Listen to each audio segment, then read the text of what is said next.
Let me just get the shades on. There we go.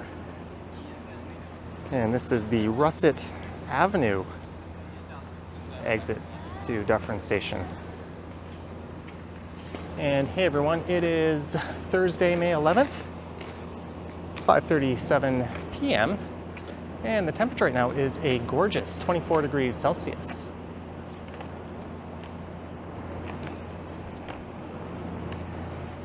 And what a nice day this is.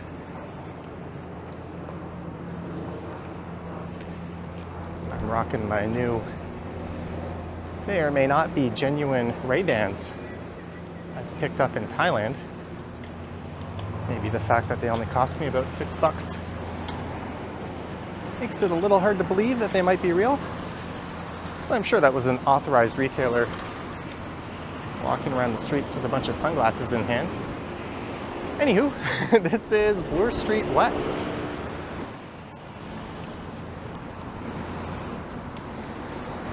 And for this one, I'm going to be walking east. And then when I get to Christie Pits Park, I'm going to head north and go around the western half of the park, and then I'm going to cut through the park. So we're actually going to go for a walk through Christie Pits. And I'll be finishing up right around Bloor and Christie, right where Koreatown is.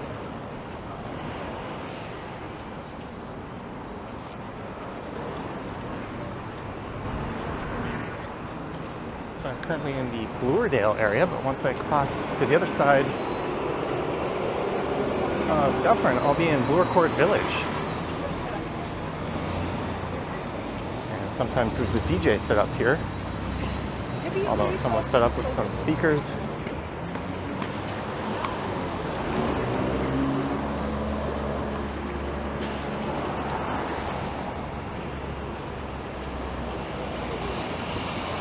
There goes a 929 southbound express Dufferin bus.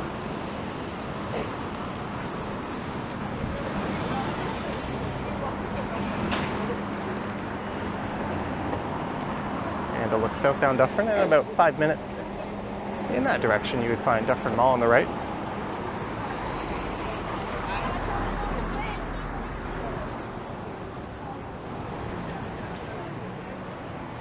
I did a live stream earlier today, and it was such a nice day I couldn't resist but come out and record another one.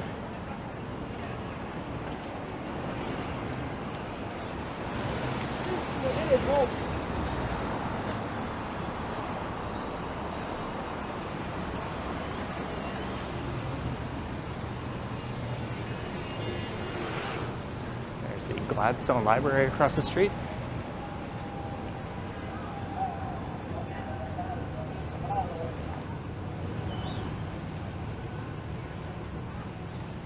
So this is an area often referred to as the Bloor-Ossington area, but the BIA name is Bloor Village.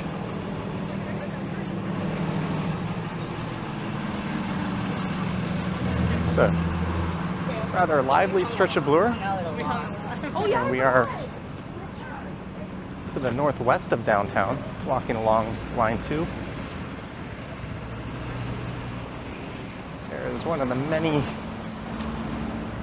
Starbucks, I guess, retail carcasses they have left behind during their mass exodus during the pandemic. They strategically closed a number of stores in the city.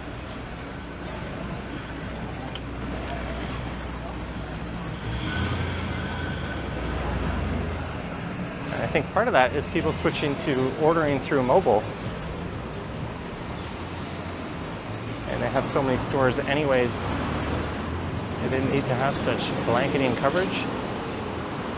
That's just a theory I've heard.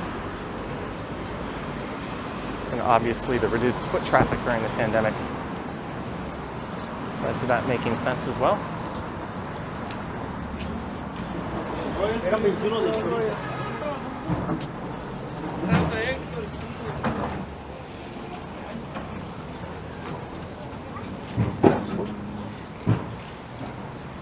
You okay?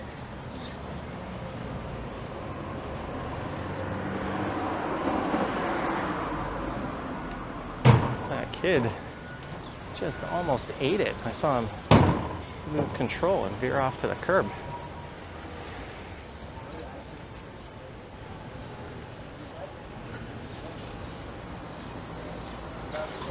I think this stretch here might be kind of new.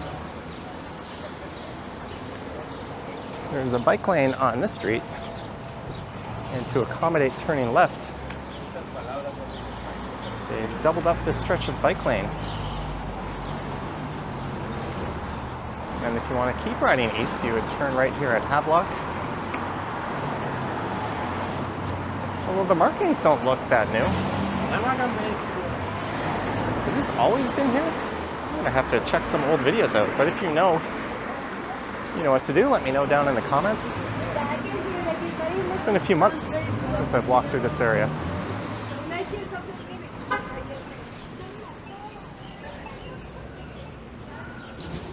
Mother's Day gifts, a charcuterie board. Sunday is Mother's Day.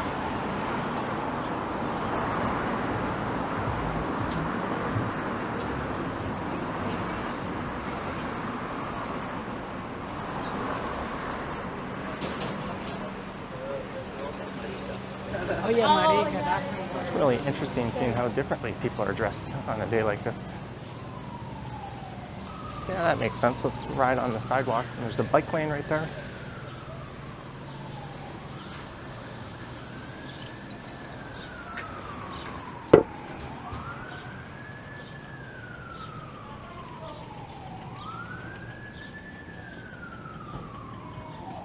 There's a lot of art and things splashed on the walls in this neighborhood. There's some more just up there.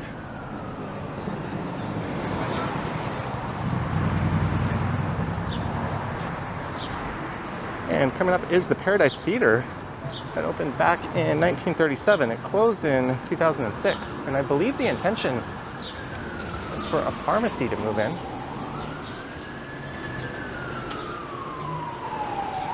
And Shoppers Drug Mart set up shop in another former theater further to the west of here on Bloor. One that famously has a no recording policy. So if you whip a camera out there, you might get told off.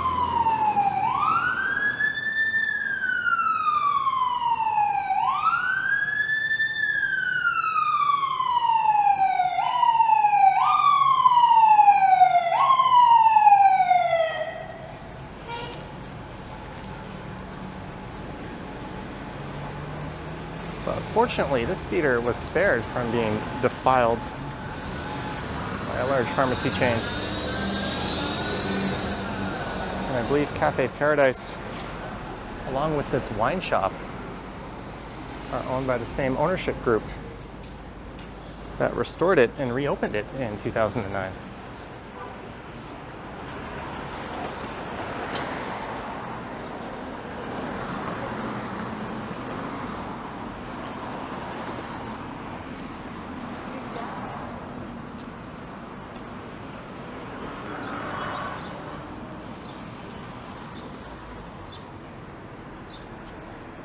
There's a nice little indoor/outdoor patio over there.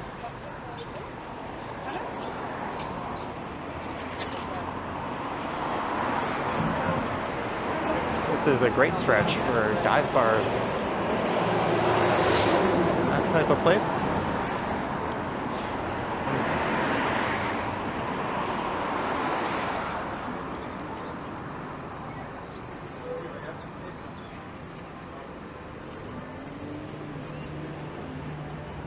Deals.com.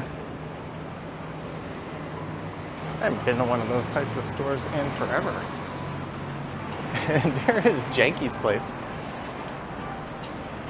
I saw a thread on Reddit once of people asking if anyone had actually been there, and up top is the New York Business Club. I'll use your imagination to figure out what kind of stuff goes on there. Everything I've heard is hearsay, so I'll leave it at that.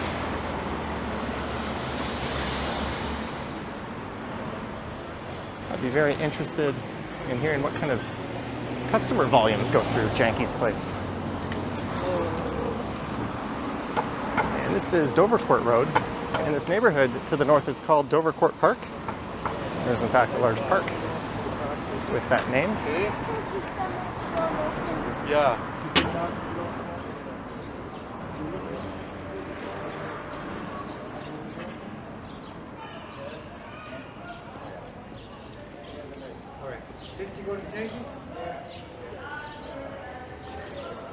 Seems like there's some classes going on in the Black Belt world.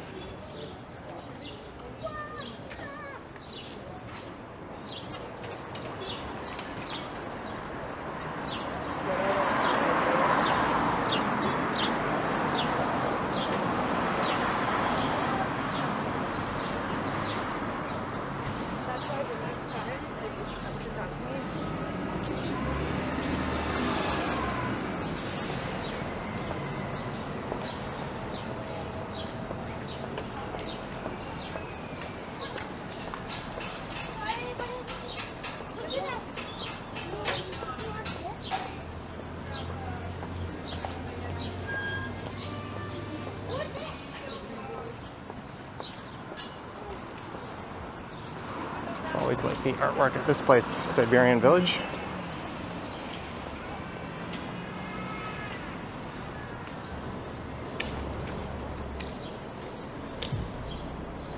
Oh no, the rooster has closed down.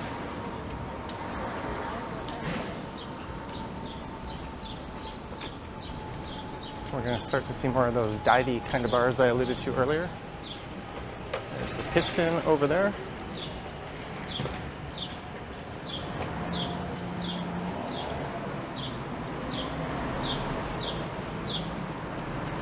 What they don't have there is a good deal for one person.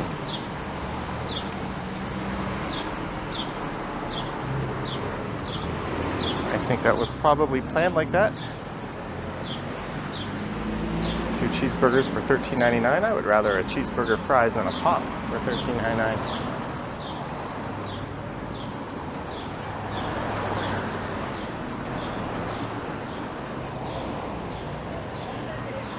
There is cafe.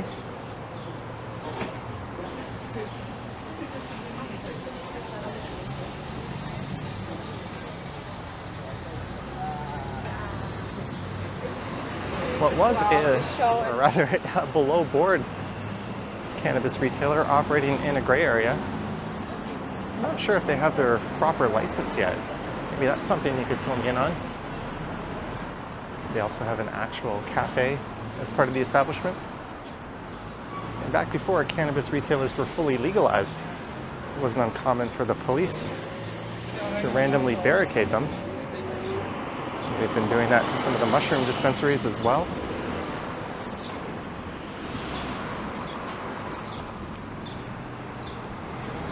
And this street is Concord Avenue.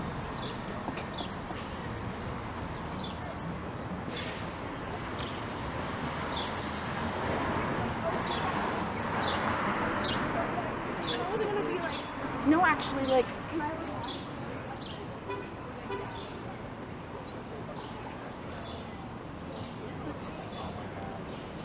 I think my camera is struggling with its exposure. You might notice the sky in the background goes in and out between being blue and white. I noticed that on an earlier video. I don't know if it's these hazy conditions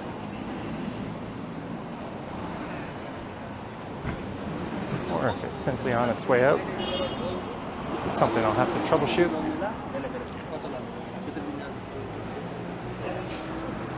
Here is Bloor and Ossington. And just to the north of here, the Ossington Station.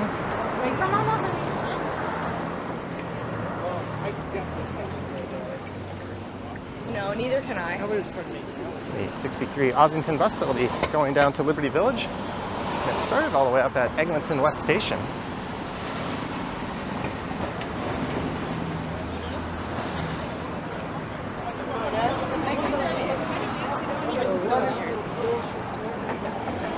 And south on Ossington, a few blocks and on the left, we'll need to start Harvard Street.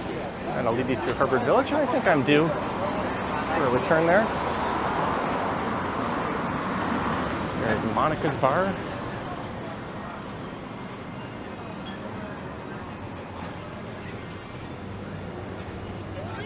There's a place called Tall Boys I've been to a few times. I think that's still to come.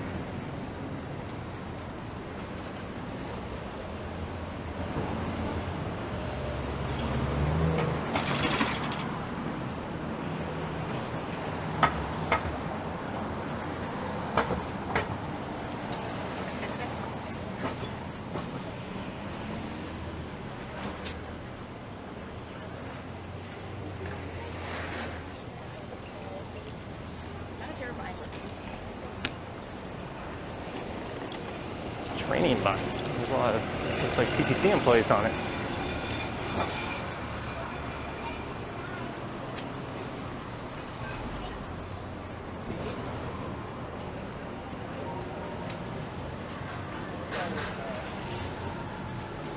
Someone inline skating in the bike lanes. That's something that's seen a resurgence in recent years. I think one of the big drawbacks of doing that, the fact that our roads aren't very consistent. They'll be great and smooth until they're not. Unfortunately, that happens a bit too often.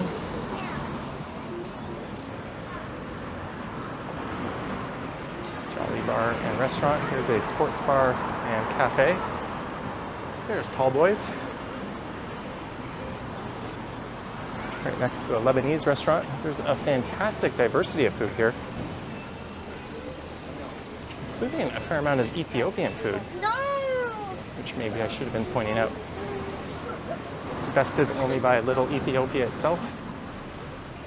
Further to the east along the same road, although on a part where it's called Danforth Avenue. And by further to the east, I mean a hell of a margin away.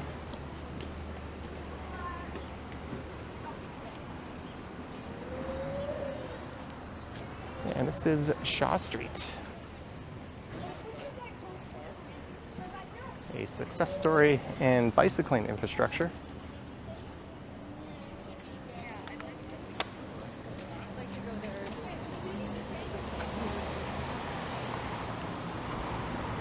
It's a street that sees more bike traffic than vehicle traffic. I think being connected to Bloor Street like this, it also cuts through Harvard Street and College, all of which have bike lanes, and College is having protected, dedicated bike lanes going in. And since I'm heading to the Christie Pits Park, it's only appropriate we walk by the Christie Pits Pub.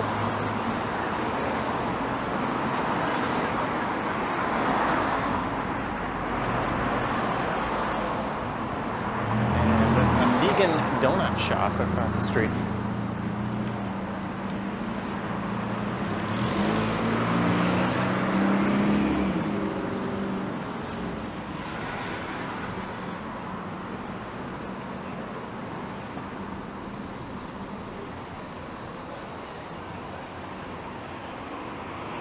All right, this is Crawford Street, and just up ahead is Christie Pits Park, so I said I was going to walk around it.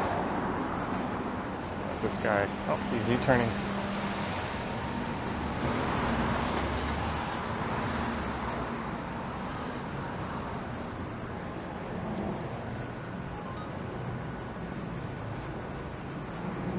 I think this used to be a convenience store or like a coffee time at some point. Either that or a country style.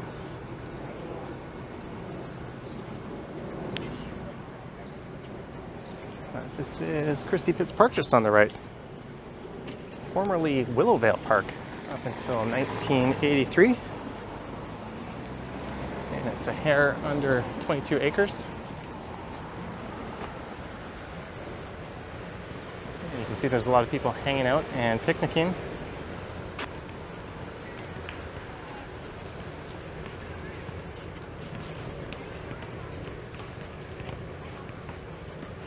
There's another park that kind of has a similar vibe to this, to the south of here, called Trinity Bellwoods Park. Both of which have the Garrison Crossing, or rather the Garrison Creek running through underneath.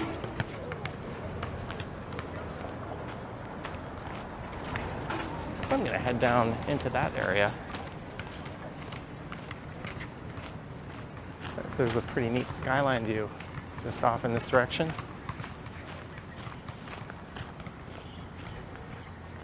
And this park features 3 baseball diamonds, including one that is used for semi-professional baseball called Domenico Field. There's basketball courts, a soccer and football field, a swimming pool, a splash pad, and an ice rink.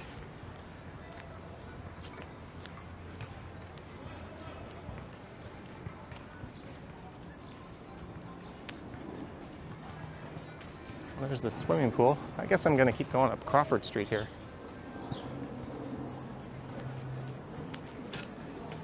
I used to live in this area, just a few blocks north on Pendrith.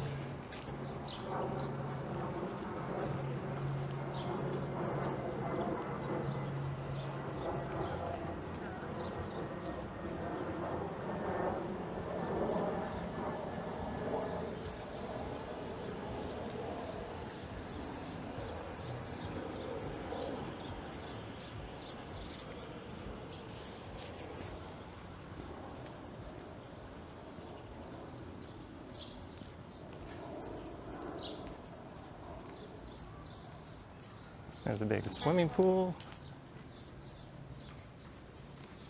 and an outdoor skating rink just over there.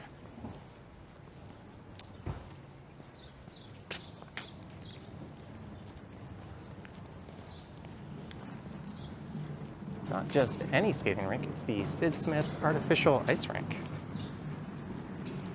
I wonder if I could cut through there and go up. Well, let's stick to Crawford Street.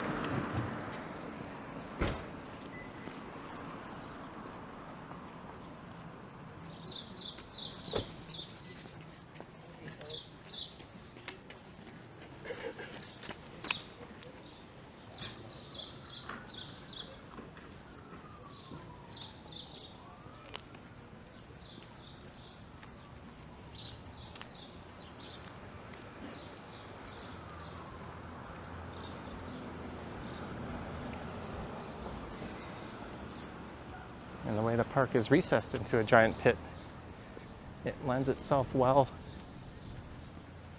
to tobogganing and sledding.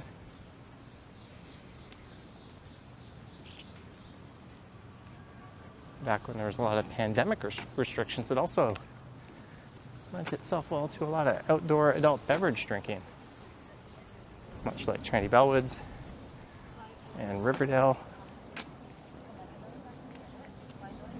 A lot of the other big urban parks in the city.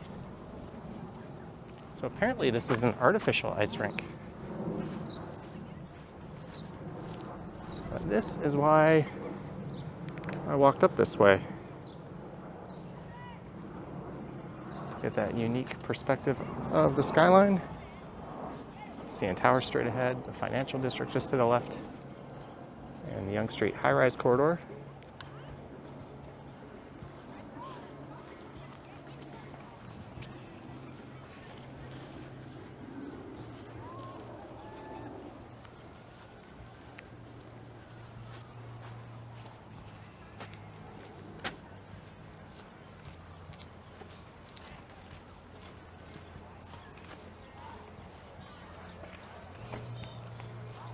There's the baseball diamond. Looks like there's a game on tonight. You just heard the crack of a wooden bat. In the Inter-County League, which is a semi-pro league, they use wooden sticks. My brother actually played in that league. And this is the only open free access stadium in the league. Most of the stadiums look like kind of small minor league stadiums. That's where the Toronto Maple Leafs play.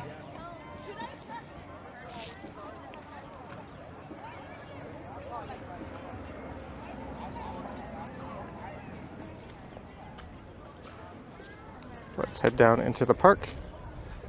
And you can find their schedule online if you're interested in checking that out.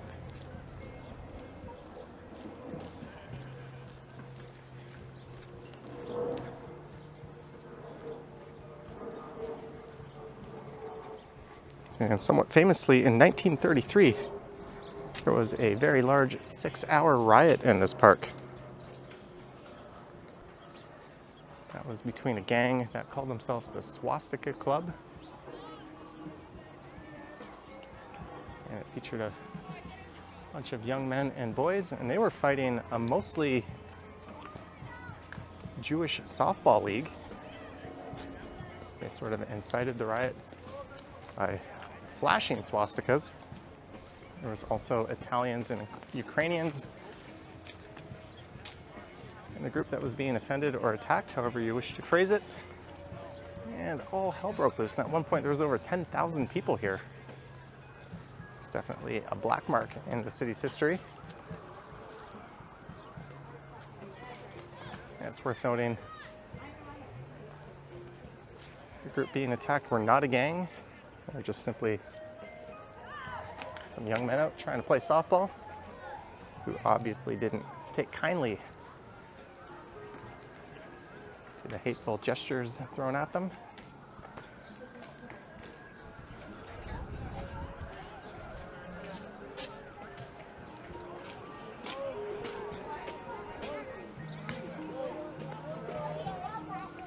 It's kind of a neat scene.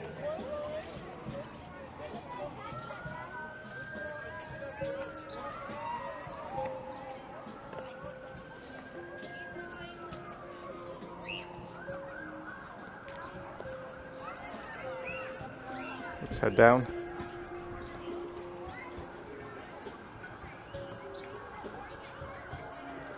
And if you're wondering why the name is Christie Pits and why it's kind of in a giant bowl, this used to actually be sand pits up until the early 1900s.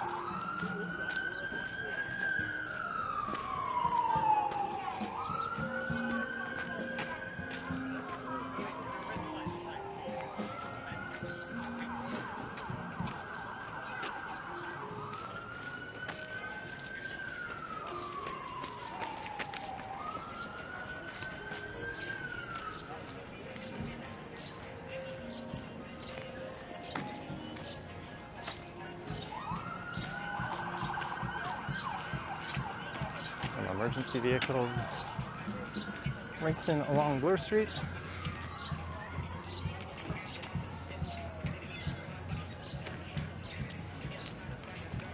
There's those basketball courts. I think there's a skate park just over here to the left.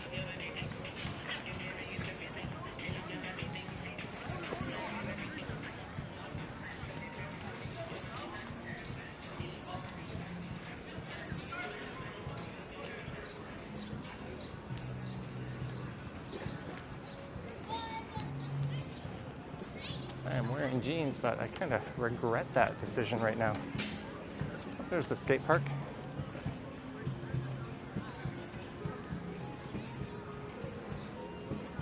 That's pretty awesome just to see people of all ages out enjoying the great weather in a pretty awesome public space. The splash pad has not yet been turned on. And typically there's City of Toronto employees manning the bigger ones during the summer.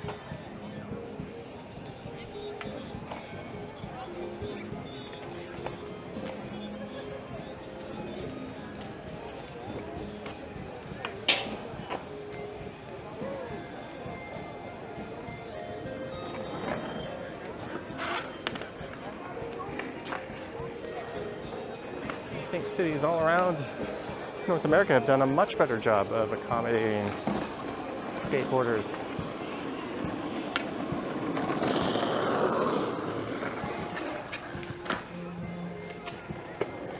Let's see what this guy's up to.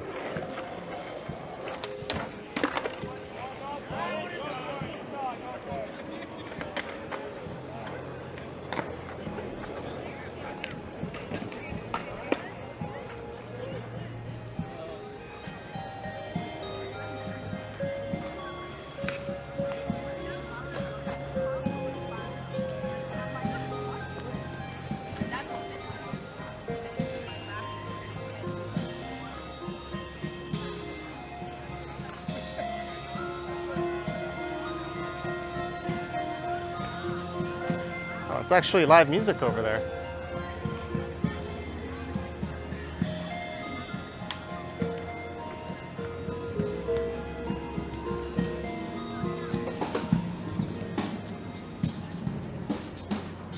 It's one of those days where it feels like, what happened to spring? We just sprang into summer.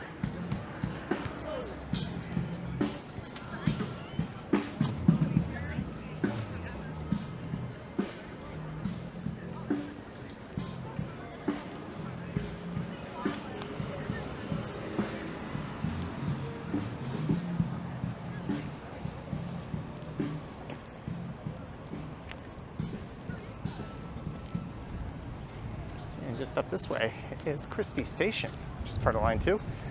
So this walk took us from Dufferin Station past Ossington, now to Christie.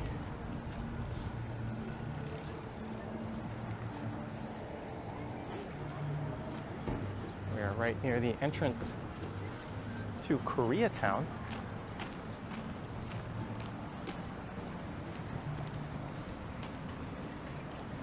I've walked past this park in a number of live streams and videos before, and I've rode past it as well. But I've never taken the time to properly walk through it. I still missed a big chunk.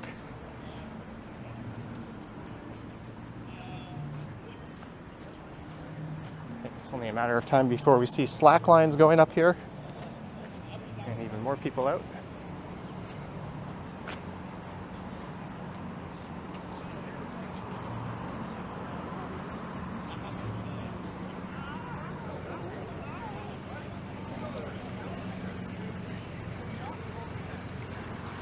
It's back to Bloor Street.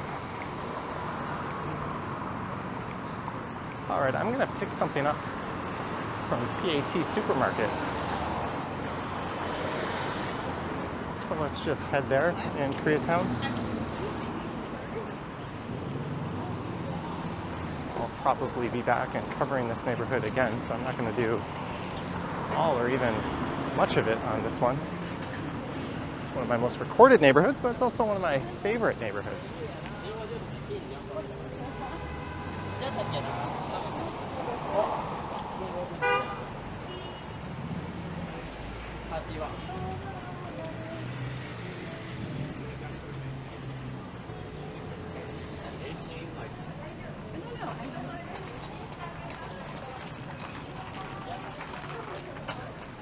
There's the salon that I go to. Well, I go to their Midtown location.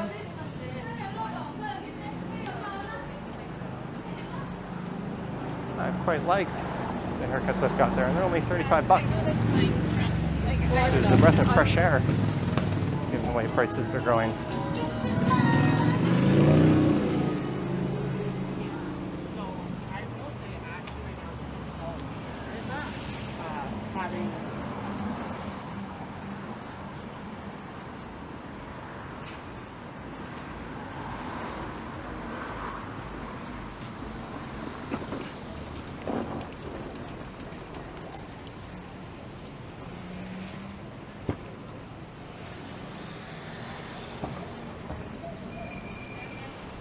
Soon to Boo Dulsop Pop.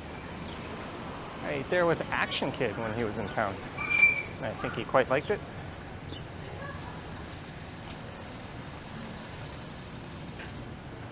This is my first time being here since I got back from Korea. No, they don't really compare. There's a lot more LED signs in Korea. I think they outnumber the LED signs here by about 1,000 to 1.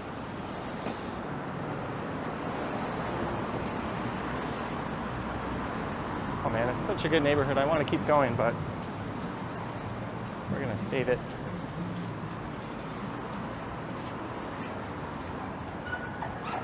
for a future date.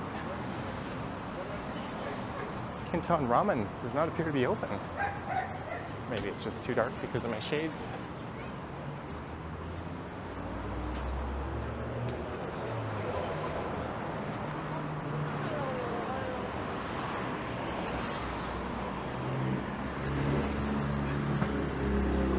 PAT.